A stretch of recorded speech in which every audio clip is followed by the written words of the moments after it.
नमस्कार, वेलकम. मजनूबाईचं चित्र तुम्हाला आठवतंय का? वेलकम चित्रपटातलं, म्हणून मी वेलकम म्हणालो.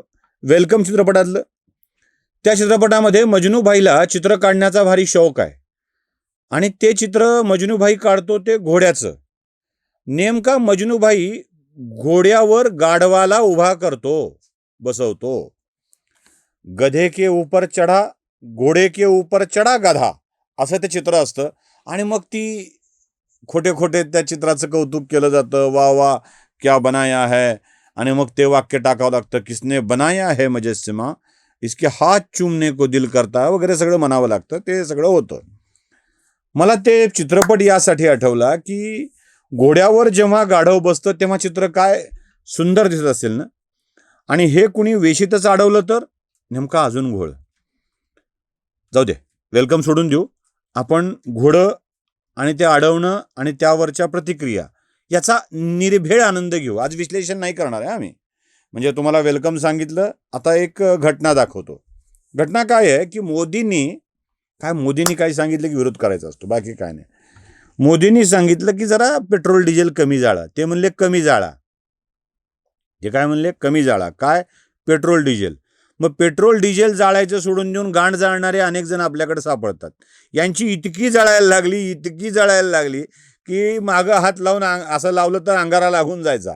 इतका यांच्या डुंगणाचा पार भुगा उडालेला, भस्म झालेलं. बरं, हे जळाले ते म्हणले पेट्रोल डिझेल वापरू नका. तर म्हणले मग आता वाहन काय? आम्हाला तर गाड्या वापरता येणार नाहीत. मग ते काय, महाराष्ट्राचे मुख्यमंत्री उगाच बुलेट घेऊन विधानभवनात गेले. एक दिवस कशा करता करायचं मलाही कळलं नाही. मला ते देवेंद्र फडणवीस मलबार हिलवून विधानभवनात आले त्यावेळेला मला असं वाटलं ते उद्धव ठाकरे हे मुंबईवरून पंढरपूरला स्वतः गाडी चालवत गेले, त्याचं जरा असं आठवण झाली. बाकी काय नाही. कशा करता फडणवीस हे असं करतात मला नाही कळलं. मला काही त्याचं फारसं कौतुक नाही आहे किंवा मला ते योग्य केलं असंही वाटत नाही आहे. असो, आपण प्रत्येक वेळेला रोहित पवार व्हायचं नसतं, संजय राऊत व्हायचं नसतं की प्रत्येकात शिव्या घालायला. आपला मूळ मुद्दा आहे, जितेंद्र आव्हाड नावाच्या व्यक्तीला असं वाटलं की आता वाहन कोणतं? हे बसले घोड्यावर. मला वेलकमच आठवला. जाऊ दे. म्हणजे हे घोड्यावर बसले आणि निघाले. दृश्य दाखवू का? फार इंटरेस्टिंग आहेत बघा.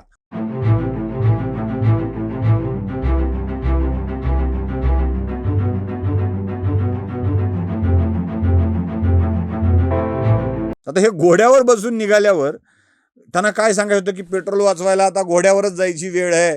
तुम्ही घोड्यावर जा की गाढवावर जा, पेट्रोल वाचल्याशी मतलब आहे. हे गेले घोड्यावर बसून. मग आता हे घोड्यावर बसून गेल्यावर बरं, कौतुक कोण कोण करील? राष्ट्रवादी शपवाले कौतुक करतील, शिवसेना UBT वाले कौतुक करतील. ह्या सगळ्यांनी त्यांचं कौतुक केलं, हे खरं आहे. म्हणजे अगदी निर्विवादपणे त्यांचं कौतुक केलं. पण काँग्रेसनं मात्र हे घोडं एकदम वाटेत अडवलं, दारात अडवलं. नाना पटोले म्हणजे असं आहे ना की नीट काही बोलणार नाही, कधीच नीट बोलणार नाही.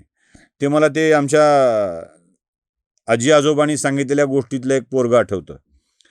पोरगं व्हावं म्हणून मायबापाने नवस केला म्हणे. आणि नवस केल्यावर बापानं देवाला सांगितलं की देवा, पोराची मुंज होईपर्यंत पोराशी बोलणार नाही. पहिल्यांदा मुंज करील आणि मग बोलेल. मग झालं, दिवस आले मुंजीचे जवळ. 7-8 वर्ष पोरगं बापाला बोललं नाही, बाप पोराला बोलला नाही. आणि 8 वर्षानंतर मुंज झाली. कानात गायत्री मंत्र सांगितला बापानं पोराच्या. आणि पोरानं ते झाकलेलं पांघरण उघडलं आणि बापाला विचारलं. किती वर्षानंतर? बघा, 8 वर्षानंतर पोरगं बोलतोय. पहिल्यांदा बोललं. काय बोललं? ते म्हणला, बाबा माझं टक्कल केलंय, तुमचं टक्कल केलंय, आईचं टक्कल कधी करायचं? 8 वर्षानंतर बापाला पोरगं बोललं ते हे बोललं. तसं या आव्हाडांच्या घोड्याच्या स्वारीवर नाना पटोले काय बोलले, मजा आहे, ऐका. आजकाल घोड्याची पण किंमत जास्त आहे. आता आव्हाडांजवळ पैसे थोडे जास्त असतील, आता घोड्या असतील तर आव्हाडांनी पाठवावं सगळ्यांकडे. हे चांगलं वाहन आहे. ऐकलं? ते म्हणले आव्हाडाकडे भरपूर पैसे असतील म्हणून ते घोड्यावर बसून आले. बिचारे आव्हाडाकडे पैसे होते म्हणून ते घोड्यावर आले. आव्हाडाकडे पैसे नसते का गाढवावर बसविलं असतं? काय नाना, म्हणजे कमाल आहे काही नानाची. काय कुठे कसं बोलावं आमच्या नानांना लवकर कळतच नाही. या सगळ्यापेक्षा मास्टर स्ट्रोक, आता हा शब्द पानसट झालाय सोडून द्या, मास्टर स्ट्रोक मी आता स्ट्रोक मारणारा मास्टरच उरला नाही, त्याच्यामुळं हा शब्द आता कालबाह्य करावा या मताचा मी आहे ना. ज्या चंद्रकांत दादा आमचे असला भन्नाट ठोकलाय ना, म्हणजे असला भन्नाट. दादांचं वाक्य ऐका, मग तुम्हाला त्याचा खुलासा करतो. त्याने उंटावर बसायला पाहिजे होतं, कारण ते ज्या समूहाला ते रिप्रेझेंट करतात तर तो समूह उंटावरून प्रवास करतो. ते चुकून घोड्यावर गेले.